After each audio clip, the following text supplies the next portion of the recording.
हाय। Hello दोस्तों, नमस्ते, सबको नमस्ते। मैं प्रतिभा कुमारी चौहान, अध्यक्षा विशिष्ट जन स्वाभिमान समिति। जैसा कि आप लोग जानते हैं, मुझे कविताएं लिखने पढ़ने का शौक़ है, तो आज मैं आपके सामने एक कविता पढ़ती हूँ, लाचार हिंदी। ध्यान से सुनिएगा। अपनी मातृभाषा हिंदी अपने ही देश में लाचार है। अपनी मातृभाषा हिंदी अपने ही देश में लाचार है। आज के समाज में अंग्रेजी अपनाने वालों को क्या माना जाता है? आज के समाज में अंग्रेजी अपनाने वालों के अच्छे आचार विचार हैं। हिंदी बनी है भाषा, हिंदी बनी है भाषा अपने हिंदू, हिंद और हिंदुस्तान से। हिंदी बनी है भाषा अपने हिंदी, हिंदू, हिंदुस्तान से। अंग्रेजियत छोड़ो, अपनी भाषा अपनाओ और अंग्रेजी को दूर करो अपने हिंदुस्तान से। हिंदी में माँ शब्द की महिमा को कवियों ने गाया है। हिंदी में माँ शब्द की महिमा को कवियों ने गाया है। माँ है ममता का सागर, माँ ने अपने बच्चों का संसार सजाया है। पिता बने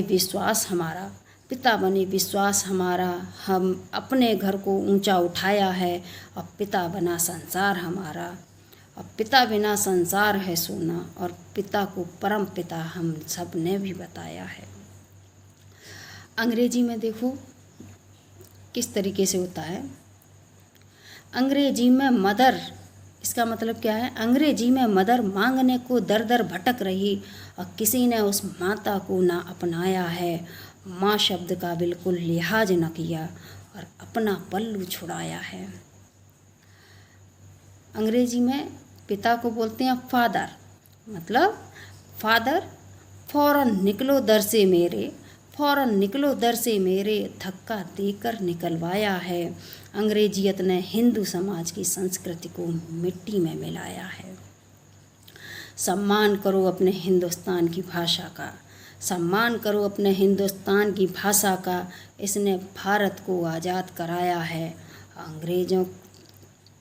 अंग्रेजी तो दूसरों के घरों में डोल रही, अंग्रेजी तो दूसरे के घरों में मतलब दूसरे के देश में।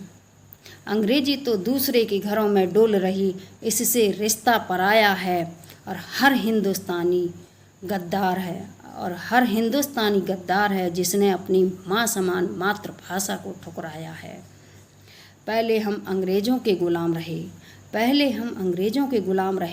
और अब अंग्रेजी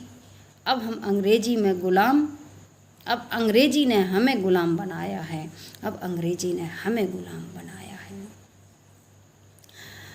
मेरी आप लोगों से एक प्रार्थना है, एक निवेदन है कि हम हिंदुस्तान में होके, अपने हिंदुस्तान में रहते हुए भी और हिंदी को ठुकराते जा रहे हैं, हिंदी को भूलते जा रहे हैं, तो अपनी मातृभाषा को त्यागना नहीं है। अपनी मातृभाषा के साथ चल के, अंग्रेजी सीखी अच्छी बात है, लेकिन अपनी मातृभाषा नहीं छोड़नी है। मातृभाषा और मातृभूमि, इसके साथ कभी भी गद्दारी नहीं करनी चाहिए हम सबको। लास्ट में हम अंत में 4 पंक्तियाँ पढ़ते हैं, सुनिएगा। जब हो ज़रूरत मेरे हिंदुस्तान को तेरी, तो तू जानिसार करना। तू मेरे देश की भूमि को अपनी बुलंदी से गुलजार करना। हिमालय जैसा स्थिर और मजबूत इरादों से मेरे देश का चौड़ा सीना करना। और तू कृत्य नेक कर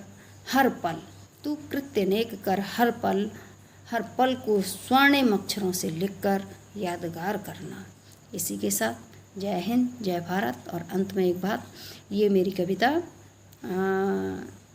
जो कंपटीशन हो रही है उसके लिए नहीं है, मुझे कविताएं लिखने का शौक़ है, इसलिए मैं अपनी ये कविता पढ़ रही हूँ।